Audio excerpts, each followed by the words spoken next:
7 सितंबर से पितृपक्ष शुरू हो चुके हैं और इस बार कह रहे हैं कि कुछ अनोखा ये श्राद्ध पक्ष पड़ रहा है जो चंद्र ग्रहण से शुरू हुआ है और सूर्य ग्रहण जो 21 सितंबर को है उस पर खत्म हो रहा है। तो ये क्या कुछ खास नक्षत्र है? तो शास्त्रों में ऐसा कहा गया कि जब भी एक मास में यदि 2 ग्रहण पड़ जाए, ये स्थिति महाभारत काल में हुई थी। मुझे लगा कि जैसे सभी लोग सुबह उठ के सबसे पहले जल चढ़ाते हैं सूर्य देव को, लोगों को वो मध्याह्न में करना चाहिए, दोपहर में करना चाहिए। विधूर्ध्व भागे पितरो वसंतः। जैसे भूमंडल पर हम प्राणी लोग रहते हैं, जीव जंतु चतुष्पद इत्यादि रहते हैं, तो ठीक वैसे ही जो चंद्रमा का जो बिंब है, उस बिंब के उस गोल के ऊपर हमारे पितर लोग निवास करते हैं। अच्छा, अभी आपने शास्त्रों की बात की, तो हमारे शास्त्रों में सबसे पहले कहाँ ये वर्णन मिलता है कि पितृपक्ष का महत्व क्या है और इससे 15 दिन को इस तरह से हमें व्यतीत करना चाहिए, तर्पण करना चाहिए? कि अनंतम वही वेदाः अनंतानि शास्त्राणि। शास्त्र भी अनंत है, वेद भी अनंत है, ज्ञान राशि भी अनंत है। मैं चाहूँगी कि सही विधि क्या है तर्पण करने की और जैसे आपने कहा श्राद्ध करने की, वो आप ज़रूर बताएं जिससे जो भी लोग कर रहे हैं उनको वो सही ज्ञान मिले कि तरीका क्या है तर्पण करने का। मतलब देवता के कार्य में प्रमाद चल सकता है, विलंब चल सकता है, पितरों के कार्य में प्रमाद नहीं करना चाहिए क्योंकि वो जल्दी रुष्ट हो जाते हैं। तो ये पितृदोष होता क्या है? पितर बन जाते हैं, जब उनका शरीर छूट जाता है, पितर बन जाते हैं, तब वो और शक्तिशाली हो जाते हैं। नहीं देने पर वो जो है श्राप देते हैं। ऐसा शास्त्रों में बताया गया है कि तस्य रक्तम पिबंती, मतलब अपने बच्चों का वो रक्त पीते हैं।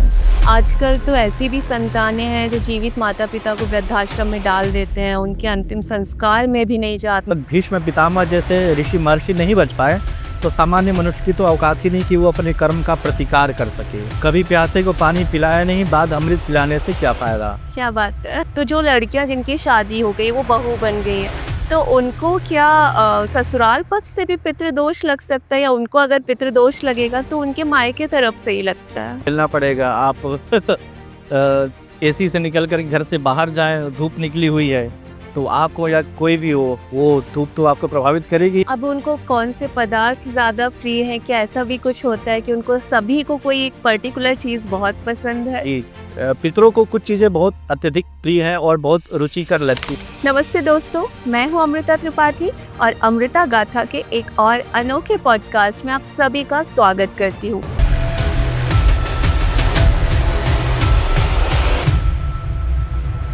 सात सितंबर से पितृपक्ष शुरू हो चुके हैं और हमारे मन में बहुत सारी जिज्ञासाएं होती हैं। पितृपक्ष आखिर होते क्या हैं? क्यों हमसे पितृ हमारे रुष्ट हो जाते हैं? पता कैसे चलता है कि पितृ नाराज है और अगर नाराज है तो उन्हें मनाया कैसे जाए? क्या ये सिर्फ अंधविश्वास है या इसके पीछे कुछ विज्ञान भी है? ऐसी बहुत सारी बातों पे आज करने वाले हैं हम बात, और ऐसी बहुत सारी इंटरेस्टिंग बातों पर आज हम करने वाले हैं बातें। और इसीलिए हमारे साथ आज उपस्थित है रामानंद संस्कृत महाविद्यालय गुफा मंदिर के assistant professor doctor Ganesh Tripathi ji. इन्होंने BHU से ज्योतिष में PhD किया है और सिर्फ भोपाल ही नहीं बल्कि पूरे मध्य प्रदेश में अपनी ज्योतिष शास्त्र और वास्तु शास्त्र के लिए जाने जाते हैं। तो चलिए ढेर सारा स्वागत करते हैं डॉक्टर गणेश त्रिपाठी जी का। पंडित जी, आपका बहुत बहुत स्वागत है अमृता गाथा में। बहुत बहुत धन्यवाद आपका मुझे बुलाने के लिए। जी पंडित जी, सबसे पहले तो आप बताइए आप कैसे हैं और कैसा चल रहा है आजकल? माता रानी कृपा से बहुत अच्छे हैं और उनकी कृपा से आगे भी बहुत ही अच्छा रहेगा। उनकी सर्वदा ही कृपा रहती है जी। और गुफा मंदिर के जो अपने महादेव हैं उनका भी हमेशा वात्सल्य बना रहता है, उनका भी हमेशा आशीर्वाद बना रहता है। बिल्कुल। तो उनकी कृपा से और माता भगवती की कृपा से बहुत ही अच्छा चल रहा है। जी, अभी पंडित जी जैसे 7 सितंबर से पितृपक्ष शुरू हो चुके हैं और इस बार कह रहे हैं कि कुछ अनोखा ये श्राद्ध पक्ष पड़ रहा है जो चंद्र ग्रहण से शुरू हुआ है और सूर्य ग्रहण जो 21 सितंबर को है उस पर खत्म हो रहा है। तो ये क्या कुछ खास नक्षत्र है? देखिए, कह सकते हैं कि जैसे अभी 7 सितंबर से अपना श्राद्ध पक्ष प्रारंभ हुए हैं और 7 सितंबर को अपना पूर्ण चंद्र ग्रहण था जी। लेकिन जो आगे 21 तारीख को जो सूर्य ग्रहण पड़ने वाला है अमावस्या तिथि को, तो वो सूर्य ग्रहण भारत में दृश्य नहीं है। चंद्र ग्रहण जो लगभग 2.5 घंटे का था 7 सितंबर को, तो वो संपूर्ण भारत को लेकर के पूरे विश्व के अधिकांश भागों में वो दृश्य था। तो उसका प्रभाव तो सार्वभौमिक तो है ही, जिसके कारण से आप देखेंगे कि जो हमारे पश्चिमी एशिया के जो देश हैं और भारत के भी जो पश्चिम इत्यादि के जो प्रदेश उसमें बाढ़ जैसी स्थिति बनी हुई है। हाँ हाँ। हमारे जो पड़ोसी देश हैं उनमें भी ऐसी स्थितियां बनी हुई हैं। अभी अफगानिस्तान साइड में जो है भूकंप इत्यादि आए हैं। तो शास्त्रों में ऐसा कहा गया कि जब भी एक मास में यदि 2 ग्रहण पड़ जाए, ये स्थिति महाभारत काल में हुई थी। अच्छा। जब महाभारत हुआ था तो पूर्णिमा को और अमावस्या को, पूर्णिमा जी। को चंद्र ग्रहण पड़ा। महाभारत का काल लगभग 18 दिनों तक चला था। हाँ हाँ। तो पूर्णिमा को चंद्र ग्रहण पड़ा और अमावस्या को सूर्य ग्रहण पड़ा। तो ऐसा शास्त्रों में बताया गया है। वराह मिहिर ने अपने बृहद संहिता नामक ग्रंथ में उल्लेख किया है कि जब भी एक मास में 2 चंद्र ग्रहण पड़े तो ऐसे में निश्चित रूप से वैश्विक स्थितियों में आमूल-चूल परिवर्तन होता है, प्राकृतिक आपदाएं आती हैं, वैश्विक परेशानियां जन्म लेती हैं। तो आप देखें अभी वर्तमान समय में ऐसी स्थिति लगभग बहुत सारे देशों में बनी हुई है। आर्थिक संकट हो या फिर प्राकृतिक आपदाएं, आप देखें उत्तराखंड में देखें, हिमाचल में देखें, पंजाब में देखें, कितना जल प्रलय की स्थितियां बनी हुई हैं। और चंद्रमा को वस्तुतः जल का कारक ही माना जाता है। चंद्रमा का साक्षात संबंध हमारे पृथ्वी पर समुद्र से होता है, जल से होता है। हमारे शरीर में जो 70% रक्त है जो जल स्वरूप में है, तो उसके ऊपर साक्षात चंद्रमा का प्रभाव होता है। तो जब भी ग्रहण पड़ते हैं तो निश्चित रूप से प्राकृतिक परेशानियां तो आती ही हैं, क्योंकि चंद्रमा और सूर्य का ग्रहण होने के कारण पृथ्वी का जो चुंबकीय क्षेत्र होता है वो प्रभावित होता है। तो जब भी वो प्रभावित होता है तो निश्चित रूप से कहीं न कहीं वो ग्रह जो है सूचना देते हैं। तो ये जो हमारा पितृपक्ष है, पूर्णिमा को प्रारंभ हुआ, मात्र उसको मतलब माता का श्राद्ध पूर्णिमा को करते हैं, या फिर जो व्यक्ति पूर्णिमा को मृत हो जाते हैं उनका भी श्राद्ध पूर्णिमा को ही करते हैं। तो उस दिन तो ग्रहण था, लेकिन आने वाला जो 21 सितंबर को हमारा सूर्य ग्रहण पड़ रहा है तो वो भारत में दृश्य नहीं है। और ऐसा कहा जाता है शास्त्रों में कि जहाँ पर ग्रहण दृश्य होता है वहीं पर उसका शुभ अथवा अशुभ प्रभाव देखने को आता है। तो शायद भारतवर्ष के लिए ये ग्रहण उतना प्रभावकारी ना हो जितना अन्य देशों में जहाँ पर दिखे।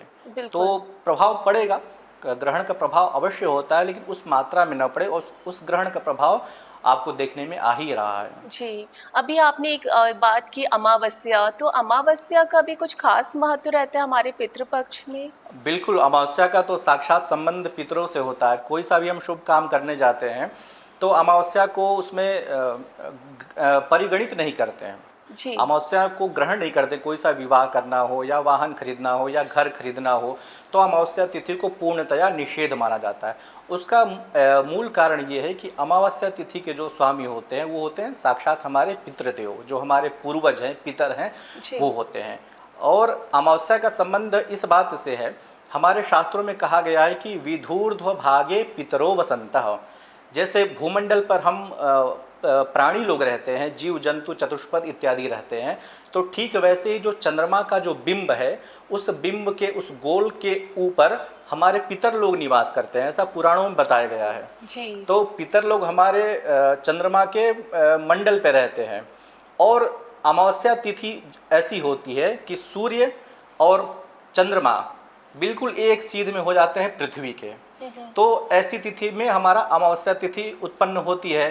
तो चंद्रमा के मंडल पर रहने वाले जो हमारे पितृगण हैं उनके लिए साक्षात जो अमावस्या तिथि है वो मध्य दिन होता है। अच्छा। कह सकते हैं दोपहर का 12 बजे। जैसे हम कोई शुभ काम करते हैं तो मध्य दिन प्रायः अभिजीत मुहूर्त जिसको हम गणना करते हैं। तो अमावस्या तिथि जो होती है, जो हमारे पितर लोग चंद्र पृष्ठ पर निवास करते हैं तो उनके लिए वो मध्य दिन होता है, दोपहर का दिन होता है। मतलब उस मंडल पर यदि हमारे पितर लोग हैं तो उनको ठीक जो है सूर्य उनके खमध्य में दिखाई देंगे। तो इसीलिए अमावस्या तिथि बहुत ही महत्वपूर्ण मानी जाती है। कृष्ण पक्ष जो होता है वो वो पितरों का दिन कहा जाता है और शुक्ल पक्ष पितरों की रात्रि कही जाती है। आप अभी भी देख सकते हैं, प्राचीन काल से ही सिद्धांत प्रवर्तित है कि 15 दिन जो होता है पितरों का 15 दिन का एक दिन होता है। मतलब हमारा 15 दिन उनका एक दिन होता है, और हमारा जो एक महीना है उनका एक दिन और रात्रि। तो एक पक्ष की उनकी दिन होती है और एक पक्ष की उनकी रात्रि होती है। हमारा 30 दिन बीत गया लेकिन उनका लगभग एक ही दिन बीता। तो जो इसीलिए जब भी हम श्राद्ध इत्यादि करते हैं या उनके निमित्त कुछ वस्तुओं का दान करते हैं तो दोपहर का बड़ा महत्व बताया गया है कि हम श्राद्ध करें तो मध्याह्न काल में श्राद्ध करें। यदि पितरों के निमित्त हम कुछ दान पुण्य इत्यादि करते हैं तो वो मध्याह्न में करें। तो मध्याह्न में करने से साक्षात उनको वो चीज़ें प्राप्त हो जाती हैं, क्योंकि मध्याह्न काल में भी हमारा सूर्य जो है ठीक हमारे मस्तक पे रहता है, जैसे चंद्र मंडल पर जो हमारे पितर रहते हैं उनके मस्तक पर रहते हैं। तो मध्याह्न काल पितरों के लिए बहुत ही प्रिय होता है। तो ये मैं एक नई बात सुनी, क्योंकि मुझे लगा कि जैसे सभी लोग सुबह उठ के सबसे पहले जल चढ़ाते हैं सूर्य देव को, उसी तरह शायद वो सुबह सुबह करते हैं। तो ये बहुत ही ज़रूरी बात है कि लोगों को वो मध्याह्न में करना चाहिए, दोपहर में करना चाहिए। बिल्कुल ऐसा कहा गया है शास्त्रों में कि देवता का कार्य आप प्रातः काल करें, लेकिन पितरों का कार्य आप मध्याह्न में समय में करें। अच्छा। दोपहर या उसको कह सकते हैं। तो देवता जो है प्रातः काल के लिए वशीभूत होते हैं, वो उनको प्रातः काल अत्यंत प्रिय है। अच्छा। इसीलिए देव पूजन कार्य प्रातः काल निपटा देना चाहिए जी। लेकिन पितरों का कार्य प्रातः काल में नहीं करेंगे, और सायं काल में भी निषिद्ध माना जाता है। यदि समय न हो तो अलग बात है, लेकिन उनके लिए विशेष काल मध्याह्न काल होता है, जिसे हम कहते हैं अभिजीत मुहूर्त। और यदि श्राद्ध की भाषा में कहें तो उसे हम कहते हैं कुतप काल। लगभग 48 मिनट का ये काल होता है। जो हमारे दिन के 15 मुहूर्त होते हैं तो उसमें 8वां जो मुहूर्त होता है वो होता है कुतप संज्ञक मुहूर्त। और ये कुतप संज्ञक मुहूर्त केवल 48 मिनट के लिए आता है, जो प्रतिदिन आता है लगभग 12 बजे से 24 मिनट पूर्व आप समझ लें, और 12 बजे से 24 मिनट बाद। तो 48 मिनट का ये जो काल है तो लगभग 11:30 से 12:30 के बीच प्रतिदिन ये आता है। तो इसी में जो भी लोग हैं अपने पूर्वजों के निमित्त, अपने पितरों के निमित्त यदि कुछ करना चाहते हैं तो प्रयास करें इसी समय में दान पुण्य करने का, श्राद्ध करने का, तर्पण करने का, तो अत्यंत वो पुण्यकारी होता है। अच्छा, अभी आपने शास्त्रों की बात की, तो हमारे शास्त्रों में सबसे पहले कहाँ ये वर्णन मिलता है कि पितृपक्ष का महत्व क्या है और इससे 15 दिन को इस तरह से हमें व्यतीत करना चाहिए, तर्पण करना चाहिए? जी देखिए, अपने यहाँ कहा गया कि अनंतम वही वेदाः अनंतानि शास्त्राणि। शास्त्र भी अनंत है, वेद भी अनंत है, ज्ञान राशि भी अनंत है। जैसा कि आपने पूछा कि कहाँ पर ये प्रारंभ होता है, तो हमारे वेद से ही सारी विद्याओं का निर्गमन हुआ है। सारी विद्याएं हमारे वेद से ही उद्भूत हुई हैं। तो पुराणों में विशेष रूप से इसका वर्णन प्राप्त होता है। वेद में तो इसका वर्णन है ही, बहुत सारे ऐसे मंत्र आते हैं जिसमें साक्षात पितरों को हम स्मरण करते हैं और उनसे आशीर्वाद की कामना करते हैं। तो उसी प्रकार से पुराणों में यदि हम बात करें तो विशेष रूप से इसका नारद पुराण में भी वर्णन प्राप्त होता है, और गरुड़ पुराण में विशेष रूप से इसका वर्णन प्राप्त होता है कि पितर लोग हमारे कहाँ पर रहते हैं, ये 16 दिन जो होते हैं श्राद्ध पक्ष के इतने महत्वपूर्ण क्यों होते हैं, इन 16 दिनों में क्या क्या करना चाहिए, व्यक्ति कौन कौन से अपराध करता है या जिसके कारण से उसे अन्य जन्म में, अन्य योनियों में गमन करना पड़ता है, कौन से अपराध ऐसे हैं जो अक्षम्य हैं, और उन अपराधों से कैसे बचा जा सकता है, या कैसे सत्कर्म के माध्यम से हम नरक लोक से दूर हो सकते हैं, स्वर्ग लोक के भागी बन सकते हैं। तो ये सारी बातें आपको नारद पुराण में भी प्राप्त होती हैं, विशेष रूप से गरुड़ पुराण में तो इसका वर्णन है ही। इसके अतिरिक्त जो हमारे धर्मशास्त्र हैं, धर्मशास्त्र जैसे पारस्कर गृह सूत्र हो गया, याज्ञवल्क्य गृह सूत्र हो गया, धर्म सिंधु जैसे ग्रंथ हो गए, तो उसमें इन श्राद्ध पक्ष का, जिसे हम महालय भी कहते हैं, श्राद्ध पक्ष का महालय भी कहते हैं और इसको कनागत कहते हैं। जी। कनागत कहने का मतलब ये है कि इस समय श्राद्ध पक्ष के समय प्रायः सूर्य कन्या राशि में होता ही है, जो 15 सितंबर से प्रारंभ होगा। तो जब भी श्राद्ध पक्ष की जो अमावस्या होती है, उस अमावस्या को यदि हम भौगोलिक दृष्टिकोण से बात करें तो सूर्य भी कन्या राशि में रहेगा और चंद्रमा भी जो है कन्या राशि में रहेगा। तो एक ही राशि में दोनों होते हैं तो अमावस्या की स्थिति उत्पन्न होती है। तो इसीलिए इसको हम कहते हैं कनागत। लोक भाषा में कहते हैं कनागत, शास्त्रीय भाषा में हम बात करें तो उसको बोलते हैं कन्यागत, मतलब कन्या में गया हुआ सूर्य अथवा कन्या में गया हुआ चंद्रमा। तो ये समय पितरों के लिए अत्यंत प्रिय होता है, क्योंकि ऐसा कहा जाता है कि कन्या राशि में जब भी सूर्य रहता है या कन्या राशि की अमावस्या में जब भी चंद्रमा होता है, तो सूर्य और चंद्रमा के जो दूरी है वो बहुत ही सन्निकट होती है, मतलब निकटतम होती है। अत्यंत, मतलब दूर तो है ही करोड़ों किलोमीटर, लेकिन उसमें भी अत्यंत सन्निकट वाली स्थिति होती है, जिससे देवता लोग, पितर लोग हमारे अत्यंत प्रसन्न होते हैं कि हम सूर्य मंडल की ओर प्राप्त हो रहे हैं। ऐसा कहा गया है कि पितृ लोग, जो भी हमारे पितर होते हैं वो चंद्रमंडल पर रहते हैं, और जो भी देवी देवता इत्यादि होते हैं वो सूर्य मंडल पर रहते हैं। अच्छा। तो शास्त्र बहुत ही अनंत है, जी। वर्णन इसका बहुत स्थानों पर प्राप्त होता है। विशेष रूप से यदि हम बात करें तो गरुड़ पुराण में निश्चित रूप से इसका जी। वर्णन प्राप्त तो होता हमारे है। सनातन धर्म में जब भी किसी की मृत्यु होती है तो गरुड़ पुराण जरूर वहाँ पे बिल्कुल, सुनाया बिल्कुल, जाता बिल्कुल। है, तो उसमें सारी चीज़ों का वर्णन रहता है। बिल्कुल, तो बिल्कुल। इसमें पंडित जी, एक तो मेरा व्यक्तिगत प्रश्न जी, है, जी, जैसे जी। आपने 15 सितंबर की बात की, उस दिन मेरा जन्म दिवस है, जी, जी, तो जी। क्या मुझे कुछ ऐसा खास करना चाहिए कि मेरे पितृ खुश रहें, मतलब मुझे ऐसा क्या करना चाहिए उस दिन? देखिए, जन्म दिवस को तो खुशियों का ही एक तरह से अपना त्यौहार हुआ वो, कि भगवान के आशीर्वाद से हमें इस जन्म धरा पर मिला। जन्म मिला हुआ है। जी। तो उसके लिए बहुत सारे उपाय कर सकते हैं, देवी देवता का भजन कर सकते हैं, पूजन कर सकते हैं, गरीबों के साथ अपनी खुशियाँ बांट सकते हैं, उनको अन्न इत्यादि का दान कर सकते हैं, भोजन की व्यवस्था करा सकते हैं, और कुछ अपना रुद्राभिषेक हो गया या भगवती की आराधना हो गई, जैसे भी अपनी श्रद्धा हो उस कर श्रद्धा सकते के हैं। अनुसार बिल्कुल किया जाना चाहिए। लेकिन पितृपक्ष के संदर्भ में यदि आप बात करें तो जो भी पितर लोग होते हैं, तो उन पितर लोगों के शांति के लिए या उनकी संतुष्टि के लिए ये पितृपक्ष में प्रतिदिन जो है हमें तर्पण अवश्य करना चाहिए और श्राद्ध अवश्य करना चाहिए जब उनकी तिथि आए। यदि तर्पण भी न कर सकें, श्राद्ध भी न कर सके, तो कम से कम ब्राह्मण भोजन जो होता है शास्त्रीय विधि के अनुसार, वो ब्राह्मण भोजन इस श्राद्ध पक्ष में अवश्य करा लेना चाहिए, जिससे जो हमारे पितर हैं वो तृप्त होते हैं। क्योंकि इसको हम कहते हैं महालय श्राद्ध। जी। ये श्राद्ध ऐसा है कि जितने भी हमारे पूर्वज हैं, पूर्वज कहने का मतलब हमारे पिता के 3 पीढ़ी और हमारी माता की 3 पीढ़ी, ये 6 पीढ़ियों का ग्रहण होता है इस पूर्वज में। और ये 6 पीढ़ी जो है, 3 पीढ़ी माता की और 3 पीढ़ी पिता की, तो ये सभी लोग अपने पत्नी सहित ये इस कन्यागत में, इस पितृपक्ष में पृथ्वी पर आते हैं, ये देखने के लिए कि हमने जो अपने खून पसीने से अपनी जो संपत्ति बनाई हुई है, इतना परिश्रम करके अपने बच्चों को पढ़ाया हुआ है, तो वो बच्चे हमारे लिए क्या कर रहे हैं। क्योंकि उनकी भी कुछ अपेक्षाएं रहती हैं कि वो हमारे लिए कुछ करें। जिस प्रकार से एक बालक की अपेक्षा माता से कुछ रहती है, उसी प्रकार से माता की भी अपेक्षा या पितरों की भी अपेक्षा अपने संततियों से रहती है कि वो कुछ हमें प्रदान करे। और पितरों को कुछ नहीं चाहिए, पितरों को 1 लोटा जल चाहिए, थोड़े से तिल चाहिए, थोड़े से जव चाहिए, और एक कुशाका जो पवित्री बनता है वो चाहिए। आप देखिए कि पितर लोग इतने विनीत हैं कि वो आपको सारे सुख संपत्ति, वैभव, ऐश्वर्य इत्यादि सारे प्रदान करके जाएंगे, और वो मांग क्या रहे हैं आपसे, मांग रहे हैं केवल 1 लोटा जल, थोड़े से अक्षत, थोड़े से तिल और जौ और सफ़ेद पुष्प और सफ़ेद चंदन। तो पंडित जी, मैं चाहूंगी कि सही विधि क्या है तर्पण करने की, और जैसे आपने कहा श्राद्ध करने की, वो आप ज़रूर बताएं, जिससे जो भी लोग कर रहे हैं उनको वो सही ज्ञान मिले कि तरीका क्या है तर्पण करने का। देखिए, यदि आप तर्पण कराना चाहते हैं तो कोई योग्य ब्राह्मण जो हैं, जो आपके आसपास हों, तो उनसे निवेदन करके उनके आज्ञा अनुसार तर्पण करना चाहिए, क्योंकि तर्पण की विधि में समय लगता है।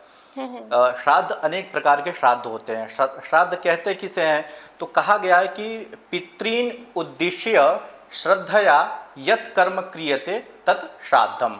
मतलब पितर इत्यादि को निमित्त करके श्रद्धा पूर्वक जो कर्म किया जाए उसे हम कहते हैं श्राद्ध। जी। तो श्राद्ध बहुत ही श्रद्धा पूर्वक करना चाहिए। और ऐसा कहा गया है श्राद्ध की महत्ता के विषय में कि देव कार्याद अपि पितृ कार्यम विशिष्यते। मतलब देवता के कार्य में प्रमाद चल सकता है, विलंब चल सकता है, लेकिन पितरों के कार्य में प्रमाद नहीं करना चाहिए, क्योंकि वो जल्दी रुष्ट हो जाते हैं, क्योंकि उनकी आपसे बहुत सारी अपेक्षाएं हैं। जी। तो इसलिए पितृ कार्य में कभी भी प्रमाद नहीं करना चाहिए। संभव हो सके तो कोई भी अच्छे ब्राह्मण है उनसे बुला करके, जो भी आपके पूर्वज हैं उनकी जो भी तिथि है, जिस तिथि का उनका शरीर शांत हुआ है, तो उस तिथि को उनका श्राद्ध करें। पार्वण श्राद्ध भी होता है, एकोद्दिष्ट श्राद्ध भी होता है। तो श्राद्ध की अपनी एक प्रक्रिया है, जिसमें आपके पिता, पितामह, प्रपितामह पत्नी सहित, फिर माता, मातामह, प्रमातामह, वृद्ध प्रमातामह, मतलब आपके नानी वाला जो गोत्र है उसके लिए, और आपके पिता वाला जो गोत्र है मतलब दादा वाला गोत्र, ये तीनों पूर्वजों का श्राद्ध उसमें होता है, जिससे वो संतुष्ट होते हैं आपके द्वारा दिए हुए पिंड को। और पिंड के ऊपर काला तिल, दूध, और शहद ये बहुत ही प्रिय है। तो पिंड बनता है, उस पिंड से वो संतुष्ट होते हैं।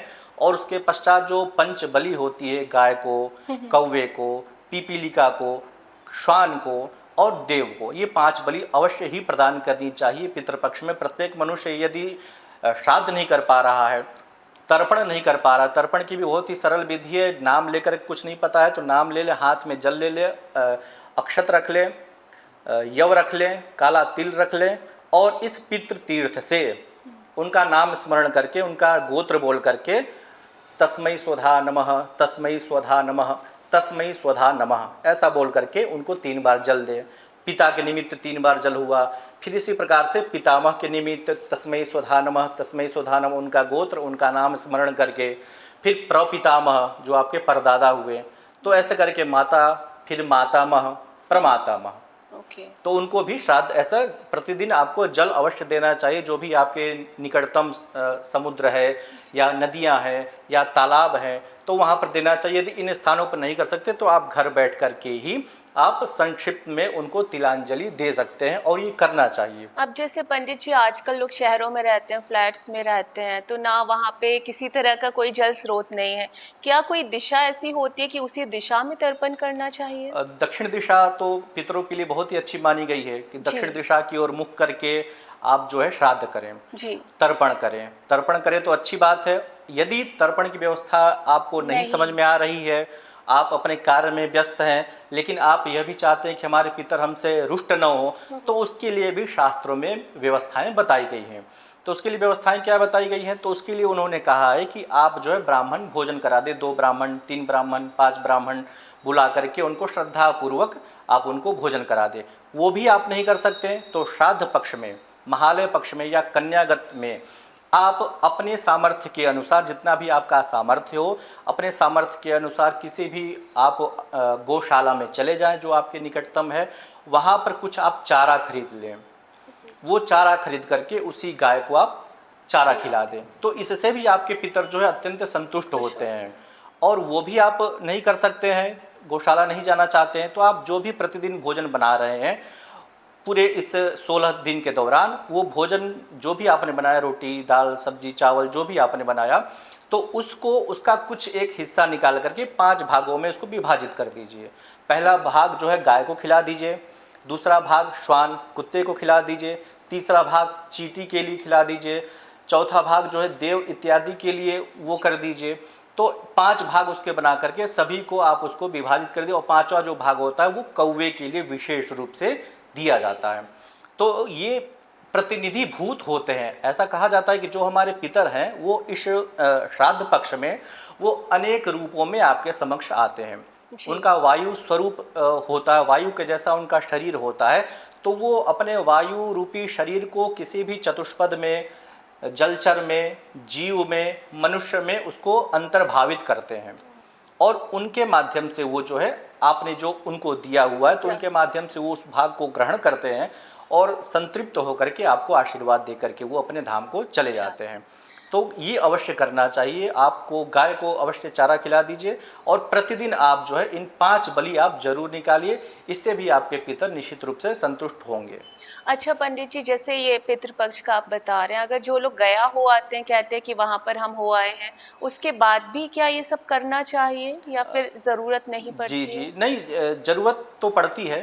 शंकराचार्य जी का भी इस पर बहुत अच्छा वक्तव्य है, जो हमारे पुरी के शंकराचार्य जी हैं। तो गया जाने पर ऐसा माना जाता है कि समाप्ति हो गई है, किंतु उसके आने के बाद भी, गया जी हो जाने के बाद भी, बद्रिकाश्रम इत्यादि में चले जाने के पश्चात भी आप जब आए, जब भी आपका श्राद्ध पक्ष आए तो वो करना चाहिए। नहीं करेंगे तो दोष की उत्पत्ति तो होती है, दोष न लगे इसलिए संक्षेप रूप में ही अवश्य उनको तृप्ति के निमित्त ये जो भी विधान मैंने बताए हैं ये अवश्य उनके संतुष्टि के लिए करने ही चाहिए जो है। तो ये पितृदोष होता क्या है पंडित जी? मतलब ये मैंने बहुत सुना है, लेकिन लोगों को यही नहीं समझ पाते हैं कि उनको पितृदोष लगा है एक चीज़, दूसरा लगा है तो अब उसको ठीक कैसे करना है? क्या ये बताते हैं कि बहुत कठिन होता है या इनके कुछ सरल उपाय हैं? ये लोगों को कैसे समझ में आ सकता है? जी देखिए, ऐसा शास्त्रों में बताया गया है कि यदि आप पितरों के निमित्त आदर भाव नहीं प्रकट करते हैं, आपके माता पिता जीवित हैं उनका आप सम्मान नहीं कर रहे हैं, उनकी बातों को आप विचार विमर्श नहीं कर रहे हैं, उनकी बातों को आप नहीं मान रहे, उनकी आज्ञा का तिरस्कार कर रहे हैं,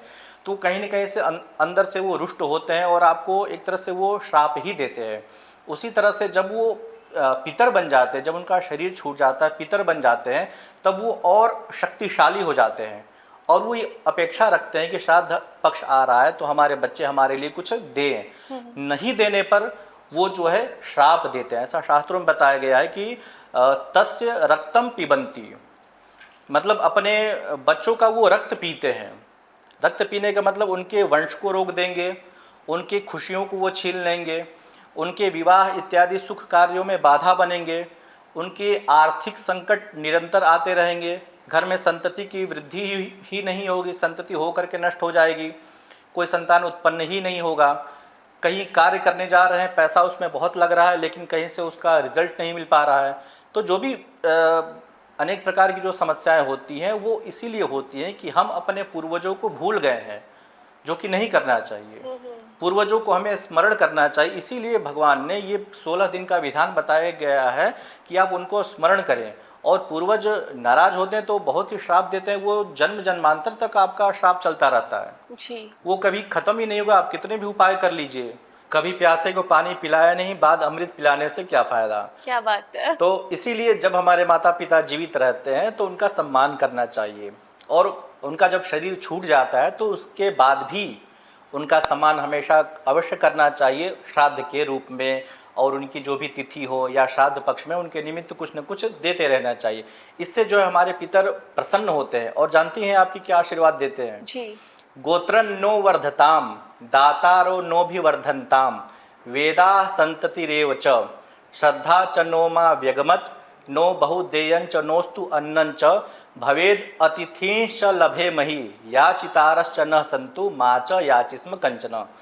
कहते हैं कि गोत्रन नो वर्धताम, हमारे जो गोत्र हैं वो बढ़ें, और संततियाँ कैसी हों, वेद और सनातन संस्कृति को मानने वाली हों जी। और अतिथि हमारे दरवाजे पर आए, हम किसी दरवाजे पर न जाए मांगने के लिए। याचितारश्च न संतु, मतलब हमारे कुल में हमारे वंश में कोई मांगने वाला ना हो, देने वाला हो। तो एताहा सत्याहा आशीषः, ये सभी आशीष जो है हम अपने पूर्वजों से मांगते हैं कि हमारा वंश बढ़े, हमारे कुल की उन्नति हो, हमारे प्रतिदिन वृद्धि हो, हमारे घर में सुख समृद्धि शांति इत्यादि बना रहे। ये सब आशीर्वाद के रूप में हमारे पूर्वज दे करके ही जाते हैं। और यदि आप नहीं करेंगे तो मैंने बताया ना कि वो कुपित होते हैं, श्राप देते हैं और आपके रक्त का शोषण करते हैं। तो श्राद्ध अवश्य करना चाहिए, या श्राद्ध न कर पाए तो जो विधियां बताई हैं पंचबली प्रतिदिन निकालने के लिए, तो वो अवश्य ही करने चाहिए। लेकिन पंडित जी, जैसे ये तो हम बात कर रहे हैं मृत्यु के बाद की, आजकल तो ऐसी भी संतानें हैं जो जीवित माता पिता को वृद्धाश्रम में डाल देते हैं, उनके अंतिम संस्कार में भी नहीं जानते हैं। मतलब मैं खुद जानती हूँ ऐसे लोगों को, भोपाल में भी इतने वृद्धाश्रम है, वो बताते हैं कि माता पिता को कोई रेलवे स्टेशन पे छोड़कर चला गया, कोई झूठ बोल के कहीं और छोड़ा है, दोबारा जी, जी। पलट कर नहीं देखा, कहीं पर भी उनकी व्यवस्था नहीं की रहने की। तो ऐसी संतानें क्या मानती भी हैं ये पितृपक्ष, और ये जो जीवित लोगों के साथ ऐसा बर्ताव कर रहे हैं? निश्चित रूप से कहीं न कहीं आगे जा करके उनको बहुत सारी परेशानियों का सामना करना पड़ेगा जी। यदि वो माने अथवा न माने। ये तो कोई भी धर्म नहीं कहता है कि आप अपने माता पिता का तिरस्कार करें। सनातन धर्म की तो बात ही नहीं। आप किसी भी धर्म में चले जाएं तो कोई भी धर्म जो है अपने माता पिता के तिरस्कार की बात नहीं करता है। तो आप किसी भी धर्म में हो, किसी भी संप्रदाय में हो, अपने माता पिता को तो सम्मान आपको प्रत्येक धर्म सिखलाता है ही। यदि आप अपने माता पिता का तिरस्कार करते हैं तो निश्चित रूप से आपने जो कर्म किया है वो कर्म का फल आपको अवश्य रूप से प्राप्त होगा। आप कितने भी बुरे कर्म कर लीजिए और आप सोचिए कि उस कर्म से मैं बच जाऊंगा, तो ऐसा कदापि नहीं हो सकता है। और ऐसा कहा गया है कि जिस प्रकार से गौशाला में बहुत सारे गाय रखी हुई, हजारों गाय रखी हुई हैं, लेकिन दूर खड़ा एक बछड़ा उस हजारों गायों में से अपनी माँ को पहचान लेगा।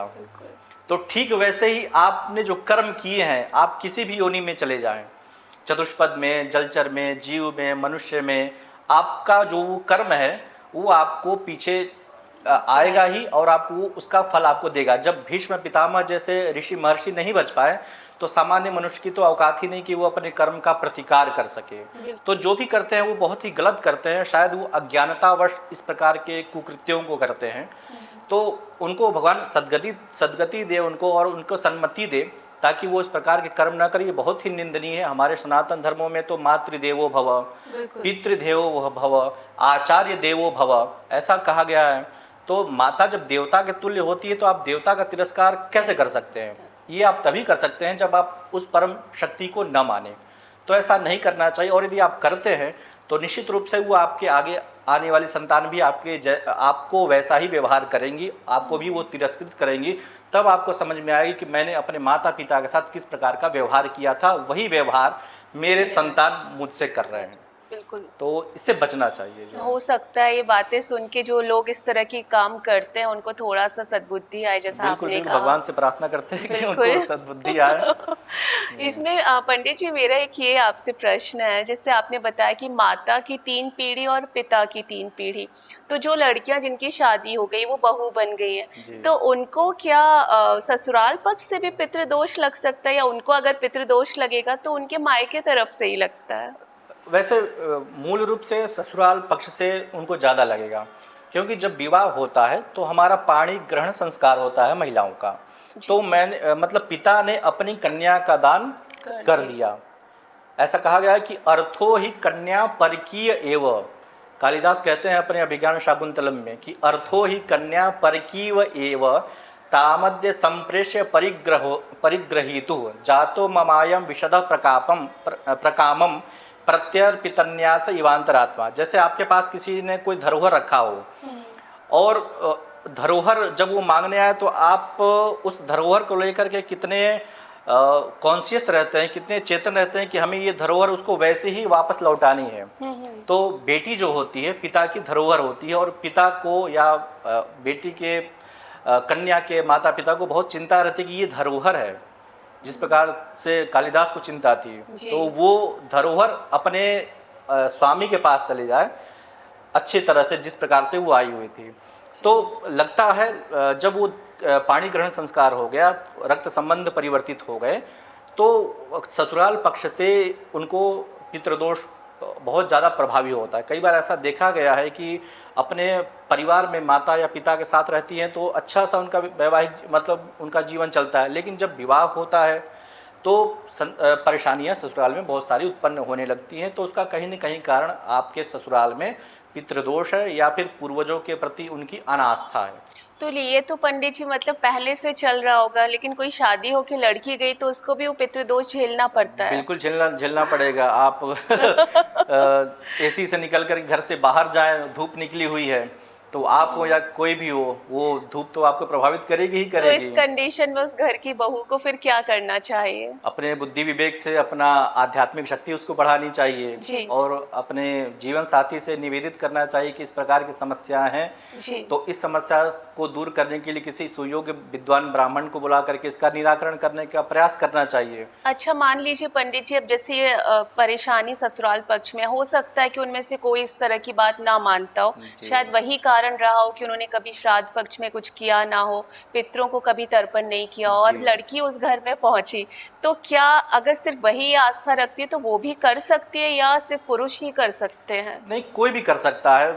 ऐसा नहीं है कि आप जो है श्राद्ध जो है बड़ा बेटा ही करे या बड़ी लड़की करे, कोई भी कर सकता है। जैसे हम अपने गुरुजी का करना चाहें, अपने बांधवों का करना चाहें, तो ऐसा नहीं कि केवल हमारे 3 पीढ़ी पुरुष में और 3 पीढ़ी मातृकुल में, तो उसके अतिरिक्त जो मौसी का भी श्राद्ध किया जाता है, मामा का भी श्राद्ध करते हैं, अपने जो चाचा हैं उनका भी करते हैं, जो बड़े पापा हैं उनका भी करते हैं। मातृकुल और पितृकुल में जो भी आपके बांधव हैं उन सभी का श्राद्ध किया जाता है। जो भी आपके रिश्तेदार हैं, यहाँ तक कि आपके जो मित्र हैं जो दिवंगत हो चुके हैं, असमय उनकी मृत्यु हो चुकी है, उनका भी श्राद्ध आप कर सकते हैं।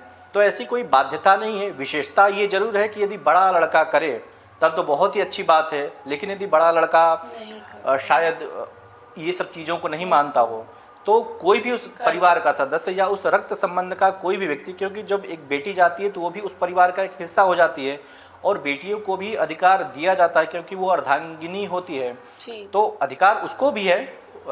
ऐसा कहा है कि जब भी यदि हम श्राद्ध कर रहे होते हैं तो पूर्वज हमारे जो है अपने लड़की के लड़का यदि श्राद्ध करते समय उपस्थित हो जाए, जिसको हम दौहित्र कहते हैं, नाती कहते हैं जिसको लोक भाषा में, तो लड़की का लड़का यदि श्राद्ध करते समय उपस्थित हो जाए अथवा दान देते समय उपस्थित हो जाए तो हमारे पूर्वज बड़े प्रसन्न होते हैं। अच्छा। तो आप देखें, लड़की का लड़का यदि उपस्थित हो रहा है, हमारी पुत्री का बेटा यदि उपस्थित हो रहा है, तो पुत्री से वो क्यों नहीं मतलब ग्रहण करेंगे। बिल्कुल। तो बिल्कुल पुत्री भी अपने पिता का श्राद्ध कर सकती है और अपने जो उसके वैवाहिक परिवार है, सास ससुर का भी वो सक्षम है, क्योंकि पिंड इत्यादि जो निर्माण करना होता है सामग्री, वो महिलाएं ही ज़्यादातर करती हैं। जो चावल का बनाना होता है पिंड, तो महिलाएं इत्यादि उसका निर्माण करती हैं और वो भी करती हैं। हाँ, तर्पण की व्यवस्था जो है वो पुरुष प्रधान जरूर होता है, और यदि मान लीजिए वो महिला भी न करना चाहे तो किसी ब्राह्मण को बुला करके आप करवा सकते हैं। यहाँ तक शास्त्रों ने उसकी व्यवस्था दी है कि कोई आप ब्राह्मण बुला लीजिए, उस ब्राह्मण से आपका जो गोत्र है, आपका जो भी पूर्वजों के जो नाम है, वो आपके नाम और आपके गोत्र से आपका पूर्वजों का वो तर्पण इत्यादि करेंगे। तो ये भी व्यवस्था है, बहुत सारी व्यवस्थाएं। शास्त्र जो है बहुत ही सरल व्यवस्था को लेकर के चलता है, लेकिन आवश्यकता है हमें उसको स्वीकार करने की और समाज को सही दिशा दिखाने की।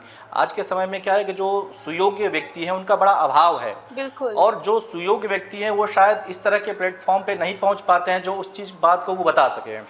तो या कहें कि तकनीकी का दोष है या तकनीकी का उनको ज्ञान नहीं है, तो ये सब सारी चीज़ें हैं, तो कर सकते हैं, कहीं से कोई आपत्ति नहीं है जो है। लेकिन यह हमारा आज बहुत ही अच्छा लक है कि आप साथ में हैं, तो ये दोनों बातें हैं कि ज्ञान भी है, तकनीक भी है, और मैं चाहती हूँ कि ज़्यादा से ज़्यादा लोगों को ये सारी जो माइन्यूट चीज़ें हैं जो पता नहीं होती वो सभी को पता चले। अभी जैसे इसमें एक ये भी प्रश्न मेरे दिमाग में आया, आपने बताया कि अब जैसे मान लीजिए संयुक्त परिवार है, 3-4 लोग साथ रहते हैं बेटे, तो क्या सभी को अलग अलग करना चाहिए, या एक ये कंडीशन भी हो सकती है कि मान लीजिए जो मेन घर है वहाँ पे तो कर रहे हैं, अभी कोई विदेश में रह रहा है, कोई किसी और शहर में रह रहे हैं, वो वहाँ नहीं कर रहे, तो क्या उनको पितृदोष लग जाएगा? देखिए, दोष तो सभी को लगेगा। अपने यहाँ शास्त्रों में ऐसी व्यवस्था दी है कि यदि आप संयुक्त परिवार में रह रहे हैं जी, तो संयुक्त परिवार में यदि आप रह रहे हैं तो आपके जो भी बड़े हैं, जो भी ज्येष्ठ पुत्र है, उसी को अधिकार है कि वो अपने पिता का, पितामह का और प्रपितामह का वो श्राद्ध करे।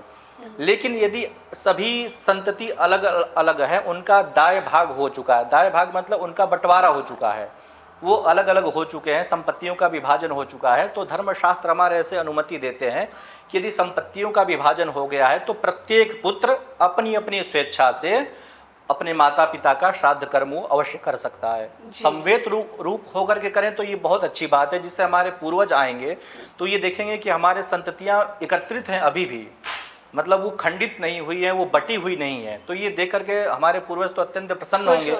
लेकिन यदि बंटवारा हो गया, सब अपने अपने गृहस्थ जीवन में लगे हुए हैं, तो वो अपने अपने सामर्थ्य के अनुसार निश्चित रूप से वो भी कर सकते हैं, इसमें कहीं से कोई विवाद वाली स्थिति नहीं है जो है। अच्छा पंडित जी, जैसे ऐसा भी हो सकता है कि लोगों को तिथि नहीं पता हो कि क्या स्पेसिफिक तिथि है उनके पितरों की, तो ऐसे लोगों को क्या करना चाहिए? मतलब उनके मन में श्रद्धा है लेकिन उन्हें ये ज्ञात नहीं है, तो वो लोग क्या कर सकते हैं इस कंडीशन में? देखिए, जिनको अपने पूर्वजों की तिथि ज्ञात नहीं है, तो सबसे पहले तो जो भी आपके निकटतम जो भी पंडित जी हैं, आपको डेट तो याद होगा कि अमुक तारीख, अमुक मास और अमुक वर्ष था, तो वो लेकर के किसी भी पंडित जी के पास जाएंगे तो वो आपको बता देंगे कि ये तिथि को आपके पितर लोग, आपके पूर्वज लोग शांत हुए थे।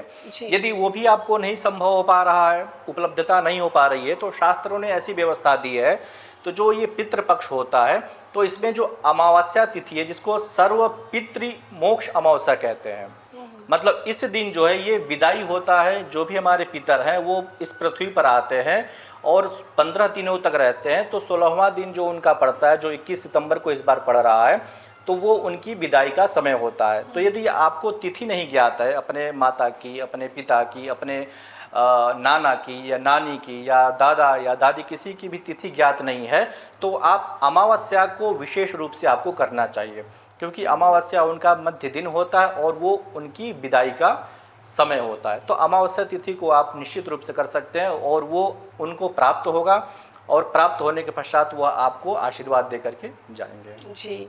अच्छा पंडित जी, अब जैसे हम लोग ये 15 दिन तो सभी को ढूँढते हैं कि श्वान भी चाहिए, गाय भी चाहिए, सभी को खिला-पिला रहे हैं। लेकिन बाकी समय जो हम लोग आजकल जैसे आप सुनते हैं कि श्वान को भी लोग मार रहे हैं, गाय बेचारी हमारी जो सड़कों पे कचरा ढूँढती घूम रही है, कौवे तो शायद अब देखने भी नहीं मिलते। मैं इसलिए बात कर रही हूँ कि हमारे धर्म में हर जीव का महत्व है। आपने जैसे बताया एक चींटी भी है, उसका भी महत्व है सनातन धर्म में।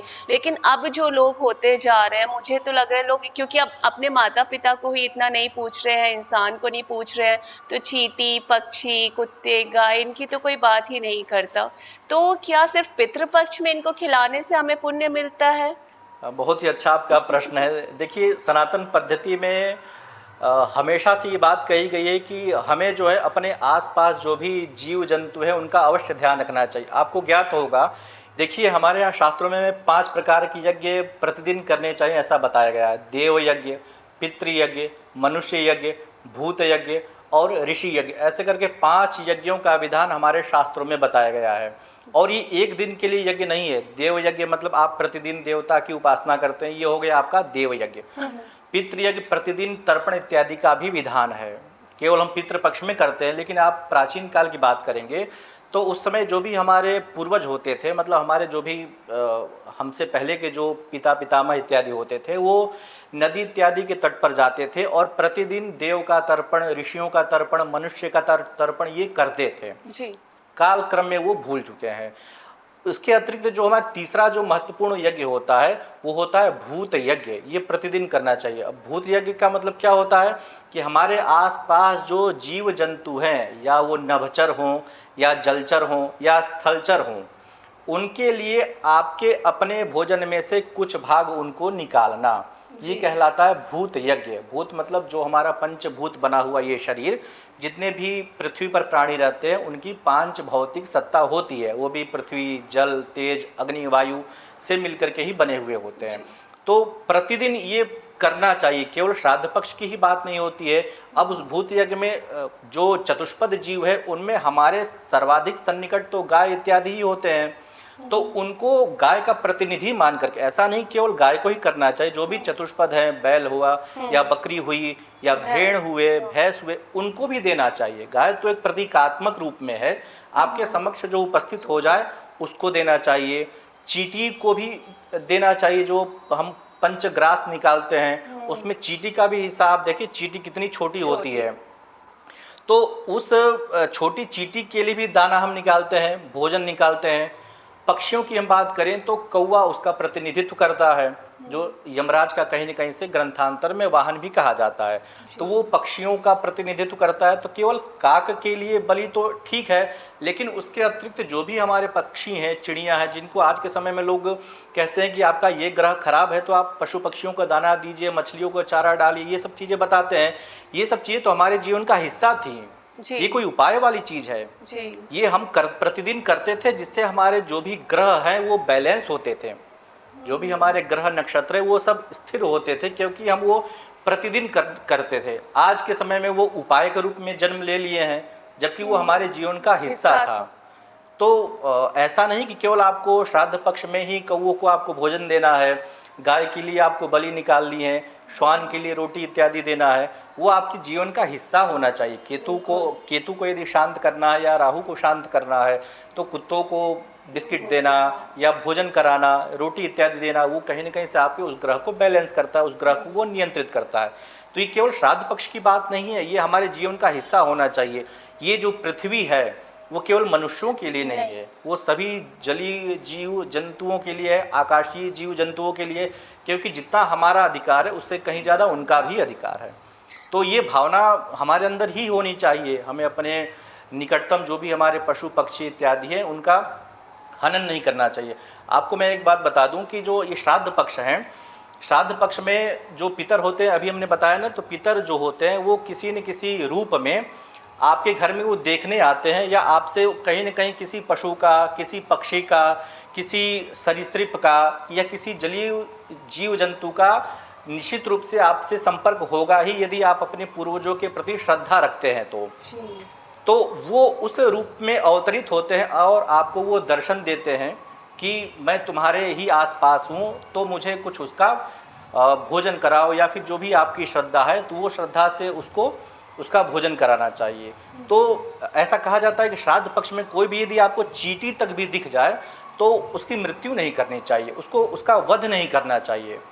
ऐसा मानते कि यदि आपके घर में कोई पशु आ गया या पक्षी आ गई, तितली ही आ गई, तो वो आपके पूर्वज आए हैं आपको देखने के लिए कि हमारी संपत्ति, हमारी समृद्धि, हमारी संतति कितनी उन्नत हो चुकी है।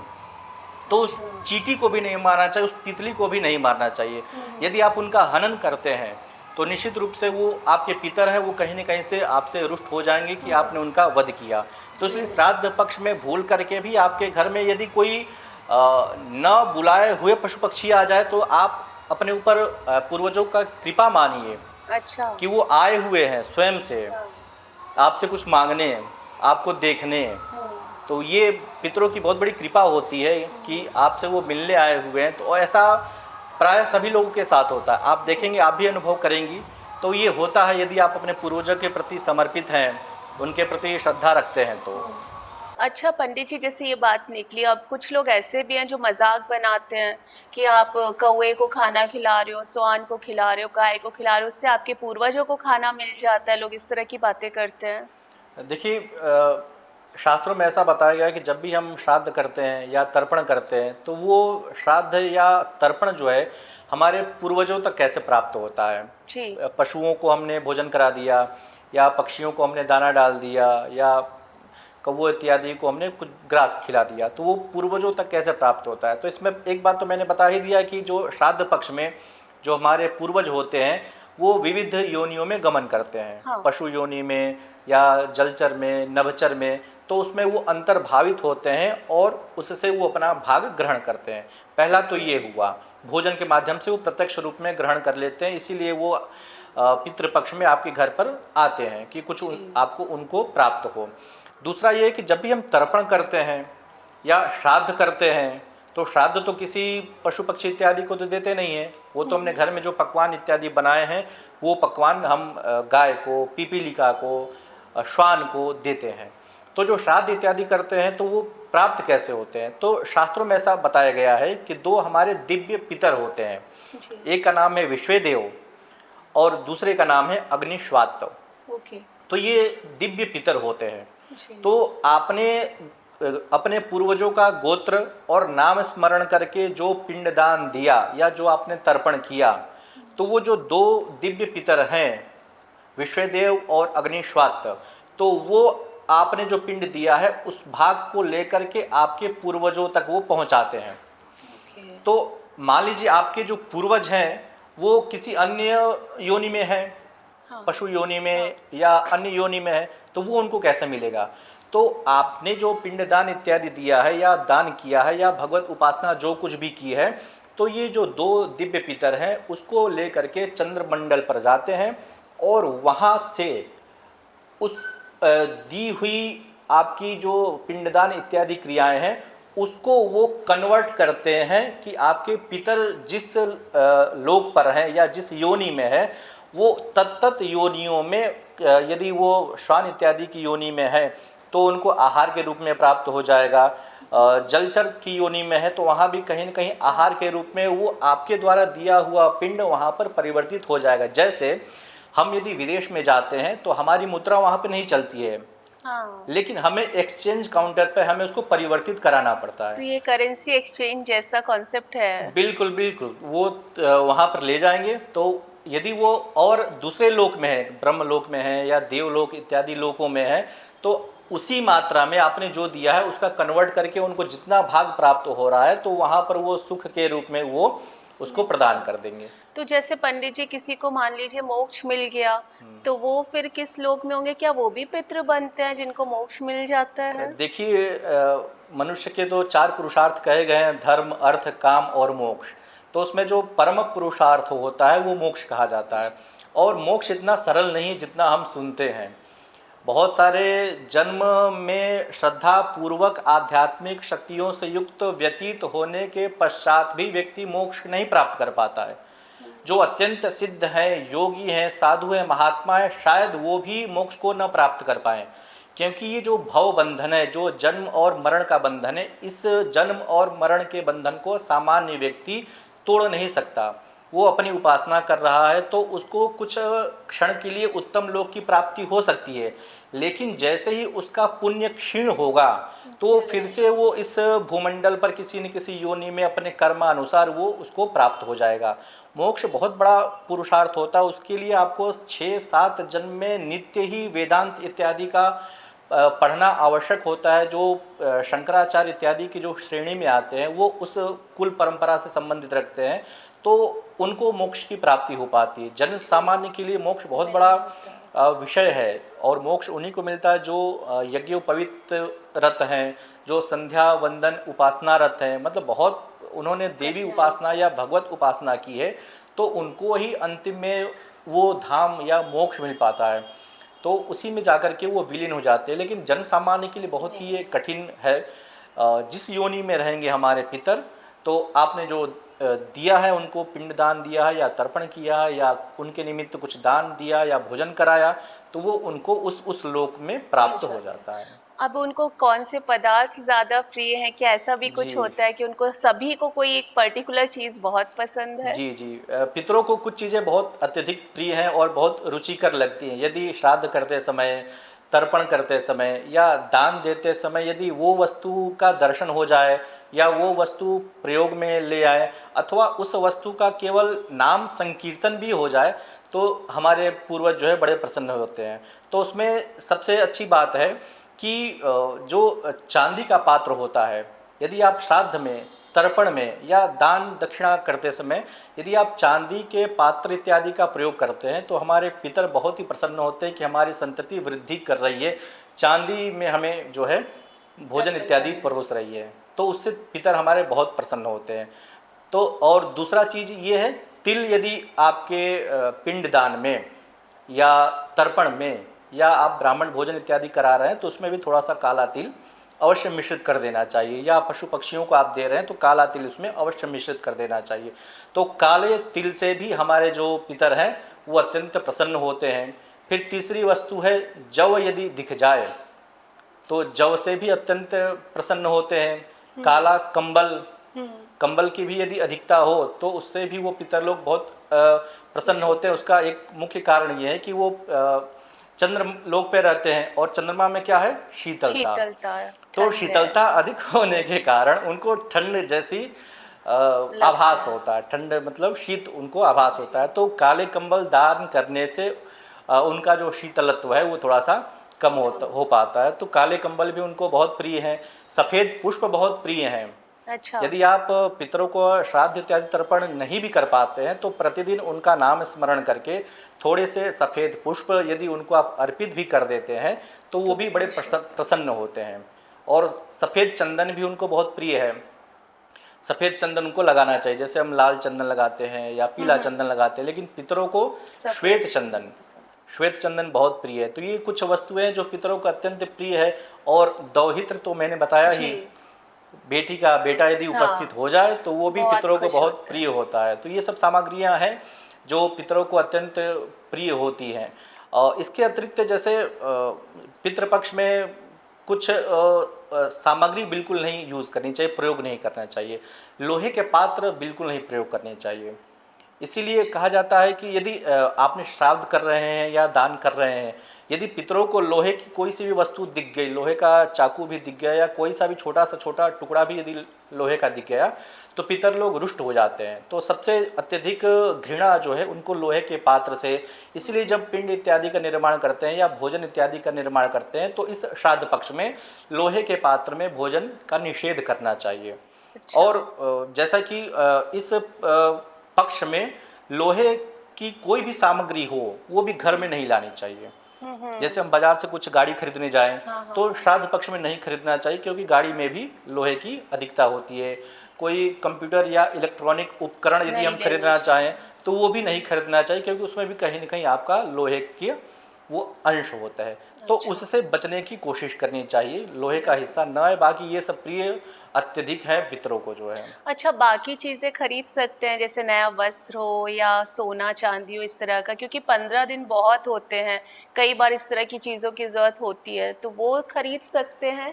बिल्कुल, जैसे पितरों को चांदी तो अत्यंत प्रिय है, जी। तो यदि आप चांदी खरीद कर ले आते हैं, स्वर्ण इत्यादि खरीद कर ले आते हैं, तो तो वो खुश होते हैं। खुश होते हैं, प्रसन्न होते हैं कि हमारी संतति वृद्धि कर रही है, हमें स्वर्ण और रजत इत्यादि आभूषणों से सुशोभित कर रही है। मतलब कहीं पर इसका निषेध नहीं है, समाज में ये भ्रांति जरूर बनी हुई है कि हाँ। पितृपक्ष में आपको नहीं खरीदना चाहिए। जी। वो ऐसा इसलिए कहते हैं कि आपको जो है ये पितृपक्ष जो है, इसमें आप केवल 15 दिन अपने पितरों के निमित्त ही आप कार्य करें। मतलब आपका ध्यान कहीं दूसरे जगह पर न जा पाए, आप केवल उनके निमित्त ही सारी वस्तुओं का संग्रहण करें। तो ऐसा कोई शास्त्रों में निषेध नहीं प्राप्त होता है कि आप जमीन की रजिस्ट्री न कराएं, प्लॉट न खरीदें या फ्लैट न खरीदें या स्वर्ण इत्यादि आभूषण न खरीदें।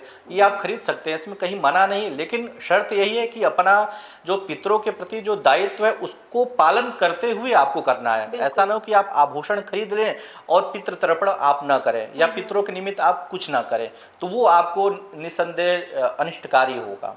तो ऐसा नहीं है, आप बिल्कुल कर सकते हैं। ध्यान ये रखना है, लोहे की कोई भी सामग्री जो है वो आपको इस पितृपक्ष में नहीं ग्रहण करनी चाहिए। आपके इस उत्तर से मुझे बहुत अच्छा लगा, इसलिए क्योंकि मेरा जन्मदिन हमेशा पितृपक्ष में पड़ता है, और कई बार ऐसा होता है कि कभी आप कोई नया कपड़ा खरीद लेते हैं या मन होता है कि चलिए अपने लिए कोई चीज़ खरीदे, तो कुछ लोग बोलते हैं अरे पितृपक्ष चल रहे हैं, इस समय नया वस्त्र मत खरीदो, सोना चांदी मत खरीदो। लेकिन मेरा मानना हमेशा से पंडित जी ये रहा था कि अगर मैं किसी चीज़ को खरीदने लायक हूँ तो वो मेरे पूर्वजों की कृपा से ही मैं बनी हूँ। तो मैं ये कैसे मान लूँ कि वो रुष्ट हो सकते हैं क्योंकि मैंने कोई नया वस्त्र लिया, उन्हीं की तो कृपा है, इसलिए तो हम इतना आगे बढ़ पाए हैं। तो मेरा सोचना हमेशा से इस तरह से रहता था। नहीं, आपको एक बात बता दें, यदि अपने परिवार में पितृपक्ष में किसी का जन्म हो जाता है तो आप ये मान करके चलें कि आपके पूर्वज ही दोबारा इस पृथ्वी पर अवतरित हुए हैं, आपके कोई वंश में पहले थे, वो दोबारा आपके इस पक्ष में पितृपक्ष में उपस्थित हुए। ऐसा नहीं कि वो अनिष्ट सूचक होता है, वो द्योतित करता है कि आपके पितर दोबारा आपके उसी कुल में थे और वो पुनः दोबारा उसी कुल में आपके वो जन्म लिए हुए हैं। जैसे आपने कोई पशु पक्षी इत्यादि रखे हुए हैं जी। और वो पितृपक्ष में प्रसूति करते हैं, तो वो भी आपके पूर्वज ही उस योनि में आपके घर में उपस्थित हुए हैं। और श्राद्ध पक्ष में ऐसा विशेष महत्व होता है कि हमारे आसपास जितने भी आपको पशु पक्षी इत्यादि दिखाई दे रहे हैं ना, तो इसमें हमारे पितर लोग निवास करते हैं, उनके शरीर में वो निश्चित रूप से विद्यमान रहते हैं और आपको वो देखते रहते हैं। जैसे कई लोग श्वान का पालन करते हैं, कई लोग बिल्ली पालते हैं, कई लोग तोता इत्यादि चिड़िया पालते हैं, तो वो आपके कहीं ना कहीं पितर ही हैं जी, क्योंकि आपसे उनका संबंध जुड़ा हुआ है। तो वो तत्त योनि से संबंध आपका जुड़ा है, इसका मतलब कहीं ना कहीं आपके पूर्व जन्म में या इस जन्म में भी वो संबंध में रहे होंगे, इसलिए आपको वो अत्यंत प्रिय है। वो कहते हैं कि वो अपना मतलब ऋण चुकाने आए हैं, इसलिए उनका हमसे संबंध हुआ, क्योंकि कुछ लोग बच्चों जैसा रखते हैं इन जीव जंतुओं को भी, चाहे हम घर में कुत्ता रखते हैं, बिल्ली रखते हैं, घोड़े होते हैं, तो लोग उनको बहुत प्यार करते हैं। और वो कई लोगों को समझ नहीं आता, बोलते बताओ इंसानों की तो वैल्यू कर नहीं रहे हैं, जानवरों को इतना प्यार करते हैं। लेकिन वो अटैचमेंट मुझे लगता है वही कारण होता है जो आपने बताया कि वो कहीं ना कहीं कोई एक संबंध रहता है, इसीलिए एक पर्टिकुलर वही क्यों आए आपके घर में। आप इतने जीव जंतुओं से मिलते हो लेकिन उनमें भी किसी एक को चूज करके आप अपने घर लाते हैं। नहीं, निश्चित रूप से वो संबंध कहीं ना कहीं रहता होगा। वो संबंध है ही जो है निश्चित रूप से। इसमें एक चीज और बस मैं आपसे आखिरी ये पूछना चाहती हूँ कि क्या कोई ऐसा विशेष मंत्र है जिसका उच्चारण करना चाहिए हम सभी को? देखिए, यदि आप श्राद्ध न कर पाएँ, तर्पण न कर पाएँ, ब्राह्मण भोजन न करा पाएँ और आप जो पंचबली होती है, पंचग्रास होता है, वो यदि नहीं निकाल पाएँ, तो कम से कम आपको इस पितृपक्ष में अपने पितरों के प्रार्थना स्वरूप एक मंत्र का स्मरण आपको जरूर कर लेना चाहिए या 108 बार उसका जप अवश्य कर लेना चाहिए। मंत्र केवल उनको ही समर्पित है और मंत्र इस प्रकार है: ओम देवताभ्यः पितृभ्यश्च महायोगिभ्य एव च नमः स्वाहायै स्वधायै नित्यमेव नमो नमः। ये बहुत ही अच्छा मंत्र है, इसको पितृ गायत्री भी कई स्थानों पर कहा गया है। तो ये मंत्र सीधे सीधे पितरों से संबंधित होता है।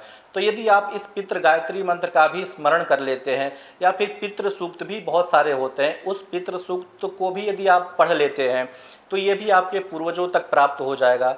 वो भी आप नहीं कर पाए तो कम से कम जो भगवत गीता हमारी है, भगवत गीता के द्वादश अध्याय का आप पारायण कर लें, या पूरी भगवत गीता आप पढ़ें जिसमें 700 लगभग श्लोक हैं और 18 अध्यायों में वो विभाजित है। तो यदि भगवत गीता का भी यदि आप पाठ कर लेते हैं तो वो भी कहीं ना कहीं आपके वो पूर्वज को जाकर के ही प्राप्त होगा, क्योंकि उसमें भी भगवान नाम संकीर्तन का ही वर्णन प्राप्त होता है। तो ये आपको अवश्य करने चाहिए। इन मंत्रों में बहुत शक्ति होती है, और जो भी देवी देवता या पितर होते हैं वो मंत्रों के वशीभूत होते हैं। आपने मंत्र का उच्चारण किया, आवाहन किया, देवता अपने लोक से उतर करके आपकी मूर्ति में वो प्रतिष्ठित हो गए। आपने मंत्र बोला विसर्जन का, देवता उस मंत्र के वशीभूत होने के कारण उस मूर्ति से वो अपने धाम को चले गए। तो इसलिए मंत्र का उच्चारण, मंत्र का प्रयोग अवश्य करना चाहिए, और नहीं हो सके तो किसी योग्य ब्राह्मण को बुला करके उसके द्वारा मंत्र का जाप कराना चाहिए। तो इससे जो हमारे पितर हैं वो अत्यंत तृप्त होते हैं और संतुष्ट होते हैं, और आपको बहुत सारा आशीर्वाद दे के जाते हैं, जिससे आपके घर में सुख, समृद्धि, वैभव, संतति और अत्यंत ऐश्वर्य इत्यादि ये सारी चीज़ें बनी रहें। तो आपसे ये चर्चा बहुत सकारात्मक रही पंडित जी, और हमारा सौभाग्य था कि आज आप आए यहाँ पर, इतना समय निकाला। और मैं बिल्कुल सोच रही हूँ कि हम नेक्स्ट पॉडकास्ट बहुत जल्दी करने वाले हैं, क्योंकि आपके पास बहुत ज्ञान है और मैं चाहती हूँ कि ये ज्ञान हम सभी को बांटे और सकारात्मक तरीके से बांटे। कुछ भी इस तरह की चीजें नहीं है जिसमें हम लोगों को भ्रमित कर रहे हों। ये सब कुछ शास्त्र के अनुकूल है, जो हमारे में वर्णन है धर्म में, वो सब हम लोगों को बताना चाहते हैं। तो ये चर्चा बहुत अच्छी रही, और अमृता गाथा में आने का आपका बहुत बहुत आपका भी धन्यवाद। बहुत बहुत धन्यवाद मुझे आमंत्रित करने के लिए। और मैं भी भगवती से प्रार्थना करूंगा कि इसी प्रकार से जो सकारात्मक पॉडकास्ट है, आज के समय में बहुत सारे पॉडकास्ट में बहुत सारी विकृतियां दिखाई देती हैं जिसका धर्म और आध्यात्म से कोई संबंध नहीं है। मुझे तो व्यक्तिगत रूप से बहुत प्रसन्नता है कि आप इस पहल को प्रारंभ कर रही हैं कि समाज में एक सकारात्मक संदेश जाए, और जो यूथ है आज का वो एक सही चीज से जुड़ सके। तो उसके लिए भी आपका बहुत बहुत धन्यवाद, और भगवती से प्रार्थना है कि आपके ऊपर ऐसे ही कृपा बनाए रखे, आप ऐसे ही सर्वदा मुस्कुराते रहें, प्रसन्न रहें, और आपका यश कीर्ति बढ़ता रहे। आपका बहुत बहुत धन्यवाद पंडित बहुत जी। बहुत आपका धन्यवाद। जय माता। जय माता दी।